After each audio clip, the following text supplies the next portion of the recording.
Hey, how are you? Have you watched this TV show yet? I know you've heard of it, I know you know about the characters, I know you've seen the TikTok edits, but have you actually sat down and watched?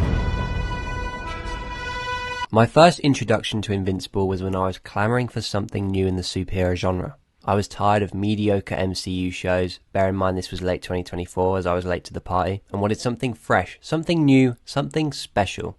Then my good friend said, "Hey, have you watched Invincible?" My only recollection of Invincible was seeing a one-off issue in a library, and I turned my nose up immediately as it didn't look like a bit of me. I saw the absolutely loaded cast and cool-looking suit and thought, why not? I will fuck you like a pig. The first 40 minutes was building Kirkman's world up, and I was in a state of peace, a state of tranquility, a state of calmness. Are you sure?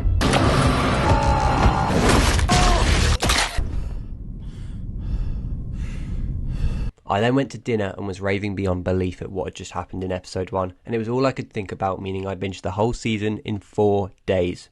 I then saw the first 4 episodes of season 2, then realised I had to wait a couple more months for the second half and felt like I'd been punched through the gut and had my spine slowly squeezed. I watched every episode of season 3 the day they came out, and now I've sold my soul to the mobile game, which I have no regrets about. Long story short, I love Invincible. Everybody I know who's watched the show loves Invincible. But why? There is just so much I can talk about with this show. I can talk about the fact that animation allows the creators to make anything they want. The sky is the limit. Their creativity can explode in every single frame, and that's why some of the best adaptations of our favourite heroes are animated. The best written team of heroes, gods even, are animated. They can make those still panels come to life and breathe. So why isn't there more? I really don't know, man. Invincible may have a clearly limited budget in season 1, but I can talk about how amazing some moments are visually when the blood rushing, bone crushing, jaw breaking visuals finally hit. I can talk about the score by the superhero genius John Paisano, who I can't play as I will be copyrighted. I can talk about the loaded cast who's got so much talent that every line, every witty remark, every cry is delivered with real expression. There is so much I can talk about. You know what else I can talk about? How interesting the ideas and stories being written are. Throughout season 1, we see the buildings, icons of the world that us people have built. These great monuments are what makes us feel powerful, makes us feel invincible. It shows how far we have come as a society to have these insane feats, the power we have when we work together to create something special. Then we see who real powerful people are. Invincible constantly destroys these monuments with such ease. They rain blood on them with no problem and chuck us around like we are nothing, like we are pests, because that's what we would be to these gods. That's why we can only hope that we have heroes who empathise, self-sacrifice, and who actually care. Invincible takes every character trope that you know and gives it a breath of fresh air, including Omni-Man, on the surface another evil Superman, but he's not. He's the most powerful of them all, and he does not care. What's interesting about Nolan is he doesn't break into this abyss of evil, but he actually starts bad. The question isn't, will Superman lose empathy? It's if Nolan can gain compassion. Can Nolan care? In the final 10 minutes of the first episode, we are desensitized to this bloodbath and we are stressed, anxious, on the edge of our seats in every piece of action. We know our heroes can die. We know that us humans can be killed just like that within a second, and we feel as the audience how in danger we all are to him. When was the last time you watched some cape flicks and actually felt like that? You actually cared for the heroes who are fighting and actually cared for the people you're trying to save. You know what else comes to mind when I think about Invincible? I mean, I made a near 40-minute video, which if you haven't watched yet, please do. But it's how human this show is. In Kirkman's world of violence, we have this kid called Mark. And Mark starts the show feeling as vulnerable as us, reading a comic book, but wanting to get in on the action. Not because he wants to be a hero, but because he wants to feel strong. Like every teenager, Mark wants to feel invincible. Feel that great strength so he can do whatever he wants. Mark wants to be like Omni-Man, and that makes his dream of becoming this heartless monster that much more interesting. The power Mark wants is nothing without a good heart. Flying is useless if you view those who can't as beneath you. Mark has to learn this, learn not to be his father, and care. We spend time exploring this contrast, and we get to see Mark define himself, discover what it means to be a hero.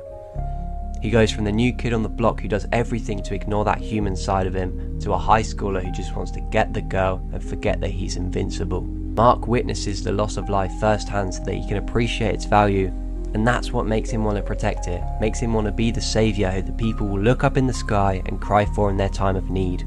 We see him realise over time that he has a responsibility to save us and that he can't live this double life. Titan turns back up and shows Mark that the world isn't black and white, it isn't defined by hero and villain, but there are people whose suffering goes unnoticed. Every single character is given personality and freedom, which connects you so well. You feel the warmth of a mother's hug, the emotion of the passing of a loved one, a father's punch of the truth. This final fight is my favourite episode of the whole series, not because of how raw and violent the whole thing is, but because it shows us what Mark's true power is. Every punch sends him flying back to the ground, and Nolan uses him to tear apart humanity so that he will lose his. But that only makes Mark stronger, makes him want to protect his people more and feel the responsibility of a hero.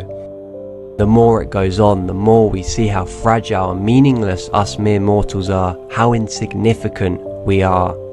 Every blood splatter and bone break in this train makes Mark feel the burden of being a protector of humanity. For the first time in your life, I'm telling you the truth. Mark can't win, he was never going to be able to defeat Omni-Man, but maybe he can try to get his father to feel something after every single punch he keeps throwing. It's very Spider-Man 2, and I love that. Nolan is reminded of the humanity from what he has learned from his wife, and remembers how precious our little lives can be, and it sends him flying away into space, tears streaming, unable to look back. And that's season 1. Throughout the 3 seasons we've gotten so far, each arc of Mark serves each other so well. We see him in season 1, as I've already said, try to be like his father so much, yet end up being the complete opposite. Then in season 2 we see how desperately he tries to prove to Cecil, prove to us, that he is not like his father, yet in the final battle between Levy and him, finally lets out his inner Viltrumite side with this perfect parallel. Season 3 comes along and we get Mark embrace this Viltrumite side of him, that black and blue acting as an excuse for extra violence, and again, many more parallels showcasing that. There is so much I can talk about. I've actually ended up buying a comic which contains the Conquest fight because I love this show so much. The sheer scale in the final episode is breathtaking. Jeffrey Dean Morgan was horrifying. Is it the best superhero show of all time? No, we all know what that is, video coming hopefully soon. But it's right up there for me and I so recommend you watch it. Even though I've just spoiled it for you, you know who you are if you're watching. Mark showcases us that a superhero is defined by the person, not the powers. You can be super, but you're no hero without a heart. Mark realises why he has to persevere and stand back up after every devastating event that happens to him, and hold on to hope, because that is what makes him.